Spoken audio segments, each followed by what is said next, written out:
بيروت. سنتابع بكل تأكيد الأخبار أولا بأول، وننتقل الآن إلى موضوع آخر. رمضان شهر البر والإحسان. معنا الباحث الإسلامي والداعية الدكتور علي منصور كيالي، ويسعد صباحك ومنورنا مرة ثانية بالاستوديو. شكرا للدعوة مرة ثانية، وشكرا لكم وللسادة المشاهدين. الله يخليك. نظرا للتفاعل الإيجابي الكبير من قبل مشاهدينا ومتابعينا في حلقة الأمس، أكيد نحن نتشرف أنك تكون موجود معنا اليوم. راح نتحدث عن مواضيع كثيرة. البارح أنا ذكرت أن أنت أعطيتنا طاقة إيجابية هائلة في الاستديو، وراح نحاول نستفيد من وجودك، وأيضا نحن نبث هذه الطاقة الإيجابية ونوصلها لمشاهدينا. إذا ما تحدثنا عن شهر رمضان وأهمية الوحي بالنسبة للفرد وأيضا بالنسبة للمجتمع. يتميز أولا بسم الله الرحمن الرحيم، يتميز شهر رمضان الكريم أنه شهر الوحي للديانات الثلاثة كما قلنا في الحلقة الماضية. ماذا يعني كلمة الوحي؟ ماذا يعني أن المجتمع ينفذ الوحي؟ سنأخذ مثال طريف جدا من عالم آخر، هو عالم الحشرات. نعم. التقييم العلمي للنحل وللذباب أنهم صنفين من الحشرات، فالنحل حشرة والذباب حشرة. لكن ما هو الفرق؟ النحل تلقى وحي من السماء، وأوحى ربك إلى النحل، لم يوحي إلى الذباب. نعم. فهذا المجتمع النحل الذي تلقى وحيا ونفذه، مجتمع يعيش في بيئة نظيفة، الخلية معقمة، عنده فائض في الإنتاج، ويعطي عسل فيه شفاء للناس. كل فرد يقوم بعمله بصمت وهدوء لأنه نفذ وحي السماء. مجتمع الذباب لم يتلقى وحي، كل ذبابة تعمل لوحدها، ينقل الأمراض، يعيش في أقذر الأماكن في الطبيعة. نعم، كبيرة. النحل يعطي العسل، الذباب يسلب، وإن يسلبهم الذباب. فهنا أهمية الوحي. إذا المجتمع نفذ تعاليم السماء ونفذ الوحي سيكون مجتمع حضاري، مجتمع نظيف، الكل يتعاون، الكل وعنده دوما فائض في الإنتاج. هذه أهمية الوحي التي أعطانا الله سبحانه وتعالى في القرآن، ويضرب الله الأمثال للناس لعلهم يتفكرون في هذه الأمثال. هذه أهمية الوحي. ونعم بالله. إذا تكلمنا أيضا عن ليلة القدر والطاقة، بأنه نحن برنامجنا بيتوقف طوال شهر رمضان، فلذلك راح نتكلم من الآن عن ليلة القدر وأهمية هذه الليلة. في اللغة العربية موضوع فعلا عجيب. تقول القاعدة اللغوية: زيادة المبنى في الكلمة تفيد في زيادة المعنى. أي حينما أضيف للكلمة حرف أو حرفين إضافة، أو حينما أضع شدة على حرف، فأنا أوسع في المعنى. نعم. لذلك هنالك فرق بين أنزل وتنزل وتتنزل، حرفي تاء. الفرق فعلا طريف جدا بين إنا أنزلناه في ليلة القدر. أنزل لمرة واحدة فقط. نعم. والدليل على ذلك حينما قال الحواريون إلى عيسى بن مريم: هل يستطيع ربك أن ينزل علينا مائدة من السماء؟ قال: اتقوا الله. بذات الآية يقول عيسى: ربنا أنزل علينا مائدة من السماء. طيب كيف اتقوا الله ثم قال أنزل؟ إذا إيش الفرق بالضبط؟ الموضوع فعلا رائع ضمن الآية. ماذا قال الحواريون؟ هل يستطيع ربك أن ينزل؟ يوجد شدة على الزاي. نعم. أي يريدون فطور وغدا وعشاء كل يوم أن ينزل. عيسى قال: اتقوا الله. عيب هذا الكلام. قال عيسى: ربنا أنزل مرة واحدة فقط. نعم. مائدة من السماء.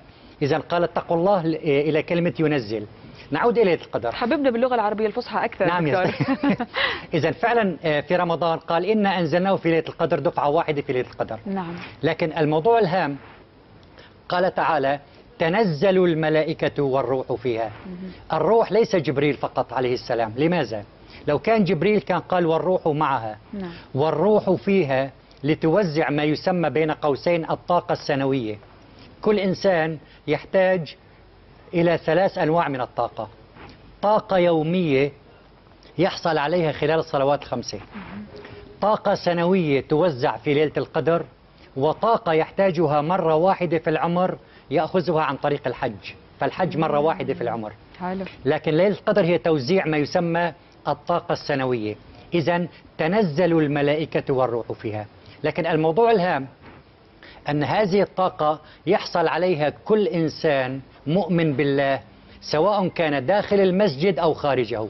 فليس يعني من الضروري أن يكون الشخص داخل المسجد لكي يحصل على هذه الطاقة. نعم. هنالك الكثير والكثير جدا في المجتمع في العصر الحالي يعملون خارج المسجد لضرورة المجتمع. نعم. فمثلا رجال الشرطة، يعني الله يعطيه العافية، الذي يسهر حتى الصباح على أمن المجتمع.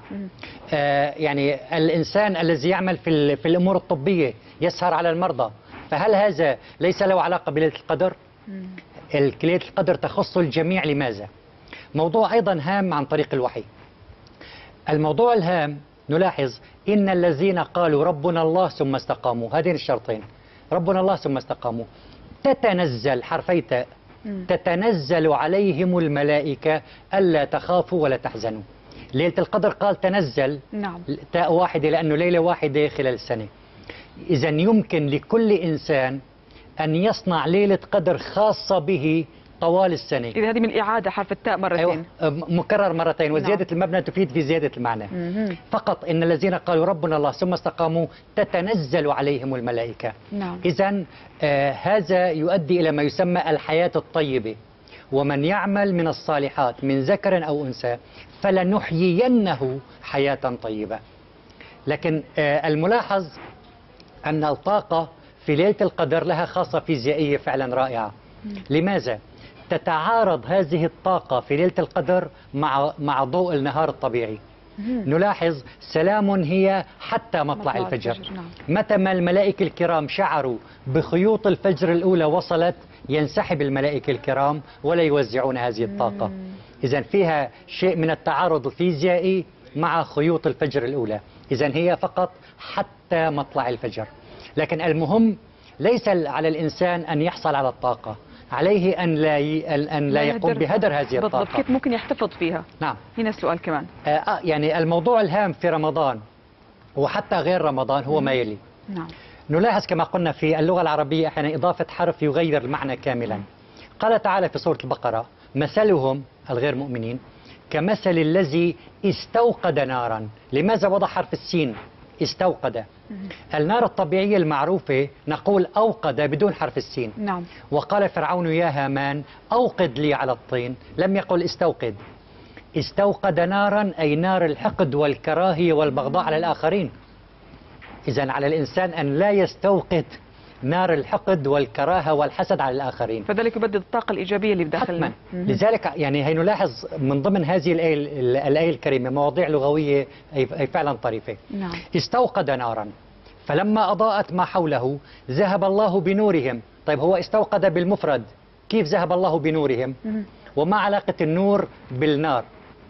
إذن حينما يستوقد نار الحقد والكراهية ليس فقط يذهب منه الطاقة السامية، لكن يكون له تأثير الثقب الأسود على أسرته، على المجتمع المحيط فيه، فأيضا يخسر طاقتهم. يعني يكون ليس فقط يؤذي نفسه ويؤذي من حوله. صحيح. ذهب الله يعني بنورهم وليس بنوره فقط. فاحنا دائما نقول الطاقة الإيجابية أيضا هي معدية، وأيضا الطاقة السلبية هي معدية بالشخص تنتقل للناس اللي حواليه، فلذلك نحاول نبتعد عن الناس السلبيين ونحتفظ بطاقتنا الإيجابية. هو فعلا ذهب الله بنورهم وليس بنوره فقط. نعم.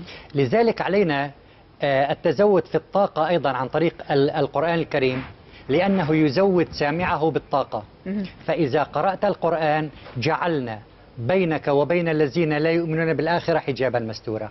لماذا؟ كي لا يستفيدوا من هذه الطاقة. نعم. لكن كيف نحقق الهدف الرئيسي من القرآن؟ هنالك 3 مستويات للتعامل مع القرآن الكريم. هنالك مستوى يسمى التلاوة، ومستوى القراءة، ومستوى الترتيل. وفرق هائل بين أن أتلو القرآن، أن أقرأ القرآن، وأن أرتل. نعم. الله يطالب قم الليل إلا قليلا. يطالب رسول الكريم برمضان حينما أنزل القرآن نصفه أن يخصص نصف الليل، أو ينقص منه قليلا أقل من نصف، أو زد عليه. إذن يجب على المسلم في رمضان أن يخصص نصف الليل، أو ينقص من النصف قليلا، أو زد عليه. يا أيها المزمل قم الليل إلا قليلا، إلا قليلا من الليالي. أنت مريض، أنت عندك عمل، نصفه أو انقص منه قليلا أو زد عليه. ورتل القرآن ترتيلا. ما هو الفرق بين التلاوة والقراءة والترتيل؟ التلاوة، ولكن مع الأسف معظمنا نقوم بعملية التلاوة، هي مرور سريع على الكلمات دون الوقوف عند معنى الكلمة أو التفكر حتى أو التفكر فيها. نعم. يعني فرضا مثلا كتاب متخصص في الطب يمكن أن نعطيه إلى طالب بالصف السابع أو الثامن يتلوه، لكن ما هو عارف ماذا بالضبط معنى ومحتوى. لكن هذه السرعة تؤدي إلى التلاوة فقط دون الفهم. لكن المطلوب هو القراءة. القراءة هو من الاستقراء أو الفهم المبسط حتى. فالإنسان حينما يقرأ الخبر يحاول أن يفهم، لكن الترتيل هو البحث الدقيق بكل آية وبكل معنى وبطريقة الاستنباط كتفسير ومصطلحات، ومثل ما أنت بتشرح لنا أيضا دكتور. نعم. نعطي مثال. مثلا الطالب في بداية العام نعطيه المنهاج، يمكن أن يتلوه بيومين أو ثلاثة، يقلب الصفحات يأخذ فكرة، لكن يقرأه بشهرين. لكن يبقى الطالب طول العام وهو يرتل المنهاج، وهذه المسألة لها حل، وقد لا يكفيه العام لكي يرتل المنهاج. لذلك نلاحظ موضوع الهام جدا في سورة المزمل. نعم. في البداية قال له رتل القرآن ترتيلا. الآية رقم 20 من سورة المزمل هي آية مدنية، أي أنزلت بعد يعني أكثر من 13 عام. نعم. ماذا تقول الآية الأخيرة من سورة المزمل؟ عادت إلى الآيات الأولى وتعطيها بشكل أدبي آخر. إن ربك يعلم أنك تقوم أدنى من ثلثي الليل ونصفه وثلثه. ما قال له نصفه أو انقص منه قليلا أو زد عليه، رجع عاد بصياغة أخرى. إن ربك يعلم أنك تقوم أدنى من ثلثي الليل ونصفه وثلثه وطائفة من الذين معك. علم أن لن تحصوه. هذا الترتيل وهذه الدقة، لأنه علم أن سيكون منكم مرضى وآخرون يضربون في الأرض. ونلاحظ هذا الموضوع الهام. نعم. يعني بتابع الآية قال فاقرأوا، نزل له من الترتيل إلى القراءة، ما قال فرتلوا ما تيسر من القرآن. نعم. إذن خفض له المستوى من الترتيل إلى القراءة. لكن الموضوع الهام في الحديث الشريف قال صلى الله عليه وسلم من قرأ حرفا من القرآن، أي من فهم فله حسنة، ولم يقل من تلا حرفا من القرآن. فعلينا في رمضان أهم. أيوة، يعني ولذلك النصيحة أن نقرأ القرآن. لذلك فإذا قرأت القرآن بدأت تفهم فاستعذ بالله من الشيطان الرجيم. إذن هنا الشيطان، يعني حينما الإنسان يحاول الفهم يتدخل الشيطان لعدم الفهم وعدم الاستيعاب. فعلينا في رمضان أدنى حد أن نقرأ إذا لم نستطع أن نرتل القرآن ترتيلا. جميل، كلامك أكثر من رائع. أو أنا على فكرة البارح للي يحب يتابع شيء للدكتور علي، أنا دخلت على اليوتيوب صراحة وتابعت أجزاء كثير، مواضيع مختلفة وسهرت عليها، يعني كانت أكثر من ممتعة عن جد. نصيحة أخيرة تحب تقدمها لمشاهدينا؟ ما تبقى لدينا غير دقيقة واحدة. أولا هذه الطاقة التي سوف تحصلون عليها في رمضان لا تهدروها بالحقد والكراهية والحسد على الآخرين. يا ليت الكل يسمع فعلا. أيوة. يستوعب مثل ما أنت قلت، يعني مش بس يسمع إنما أيضا يستوعب ويطبق. يا سيدتي ذهب الله بنورهم، خلص فقد الطاقة، لم يستفد من رمضان ولا من القرآن، فقط إذا حمل الحقد والكراهية. إذا رمضان هو شهر منتهى التسامح أقل شيء كي لا أخسر هذه الطاقة الإيجابية. أيضا في رمضان يجب أن نطبق وحي السماء لكي نكون كأفراد وكمجتمع مفيدين. فالإنسان يربي النحل ويحارب الذباب. نعم. النحل التي المجتمع النحل الذي نفذ تعاليم السماء أوحى ربك إلى النحل. ولذلك أينشتاين حكى عبارة عجيبة جدا، قال إذا انتهى النحل من العالم فانتظروا زوال الحياة بعد 4 سنوات. وحددها ب4 سنوات. يعني بعد ذهاب النحل يعني لم يقل هي ذهاب الذباب. نعم. يعني فيا ريت يذهب الذباب. كيف انه الأهمية هنا وعدم الأهمية. نعم. هنا. لأن النحل ينفذ تعاليم وحي من السماء، فعلينا التمسك بتعاليم السماء لكي نكون مجتمع متماسك، مجتمع هادئ، الكل يعمل بصمت وهدوء ضمن عمله المخصص له، لكي يكون مجتمع عنده فائض في الإنتاج، بيئة نظيفة، نفوس نظيفة، وكل شيء فيها نظيف. فهذه هي التي قال عنها الله صراحة حياة طيبة وليس معيشة ضنكا.